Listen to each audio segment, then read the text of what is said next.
Baik, Assalamualaikum warahmatullahi wabarakatuh. Selamat pagi Ananda Pian Soleh dan Soleha. Apa kabar hari ini? Ya, semoga semuanya dalam keadaan sehat walafiat sehingga kita bisa kembali belajar bersama secara daring. Namun sebelum pembelajaran dimulai, terlebih dahulu kita berdoa sesuai dengan agama dan kepercayaan masing-masing.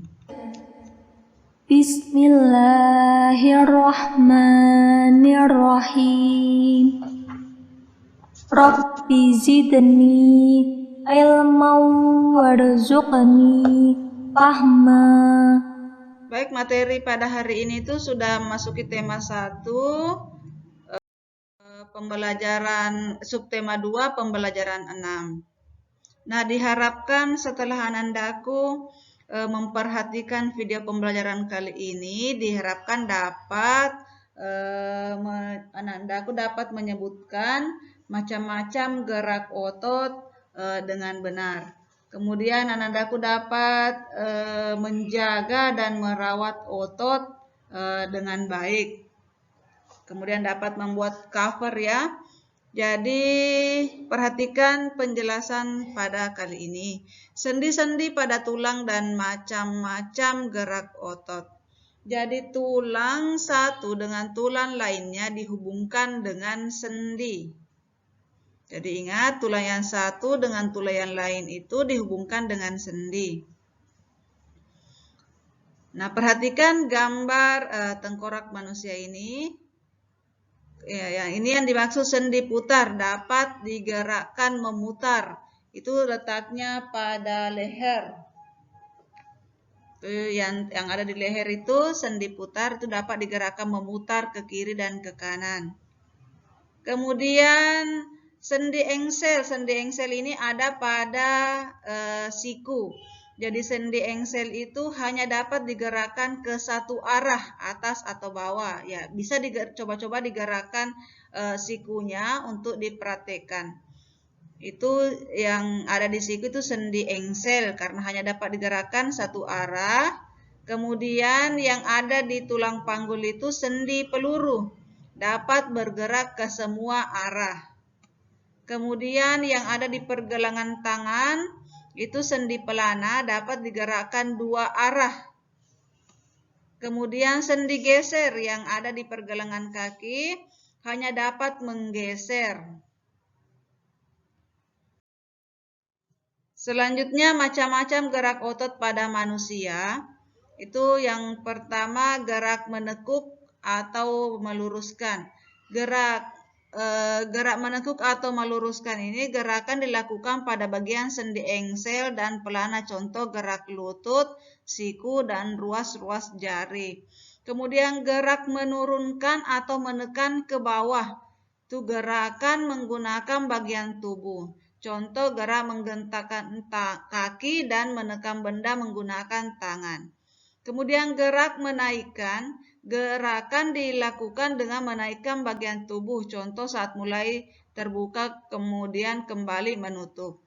Gerak memutar, gerakan dilakukan pada sendi putar dan peluru, contoh gerak kepala menengok ke kiri dan ke kanan.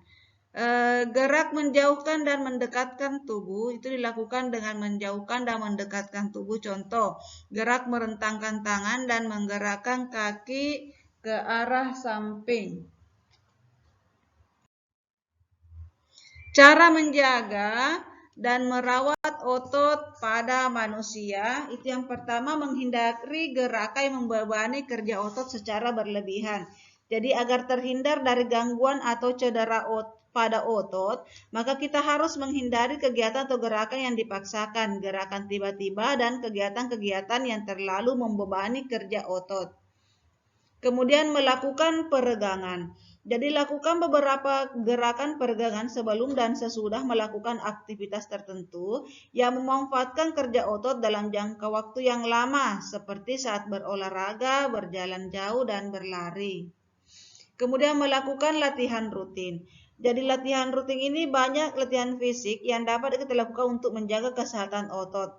Latihan rutin ini dapat dilakukan dengan beban maupun tanpa beban, bisa dilakukan di dalam maupun di luar ruangan, misalnya jogging, bersepeda, latihan kebugaran di pusat kebugaran, dan lain-lain. Kemudian memenuhi kebutuhan cairan tubuh. Sedikitnya mengkonsumsi 6 gelas sehari agar dapat menjaga kesehatan tubuh. Cairan dapat membantu otot melemah setelah berkontraksi, serta dapat melembabkan sel-sel otot sehingga tidak mudah mengalami ketegangan. Mengkonsumsi makanan yang bergizi dan bermanfaat bagi otot. Jadi banyak jenis makanan yang mengandung gizi yang baik bagi otot, khususnya untuk pembentukan otot. Makanan-makanan tersebut antara lain putih telur, susu, ikan tuna, sayur, dada ayam, daging sapi, minyak ikan, keju, kacang almond, kacang Arab, dan bayam. Meringankan nyeri otot. Gunakan krim khusus otot untuk menimbulkan rasa hangat sehingga otot yang kram menjadi lebih rileks. Jadi itu ada beberapa cara untuk menjaga dan merawat otot pada manusia. Nah, masih banyak lagi anandaku yang bisa temukan cara-cara lain untuk menjaga dan merawat otot pada manusia. Nah, selanjutnya kita masuk ke muatan SBDP, itu menggambar cover. Jadi gambar sebuah cover sebaiknya memiliki unsur-unsur berikut. Jadi judul dengan jenis huruf yang menarik atau mencolok, kalimat penjelas judul singkat dan mudah dipahami. Ada nama penulis, ada identitas penerbit, ada gambar yang menarik. Ada sinopsis isi buku pada cover belakang. Kemudian identitas buku pada punggung buku. Nah, demikianlah penjelasan singkat kali ini. Semoga anandaku bisa memahami materinya dengan baik. Ingat untuk menjaga kesehatan. Gunakan masker jika keluar dari rumah dan rajin-rajinlah mencuci tangan dengan menggunakan sabun atau hand sanitizer. Demikian, Assalamualaikum warahmatullahi wabarakatuh.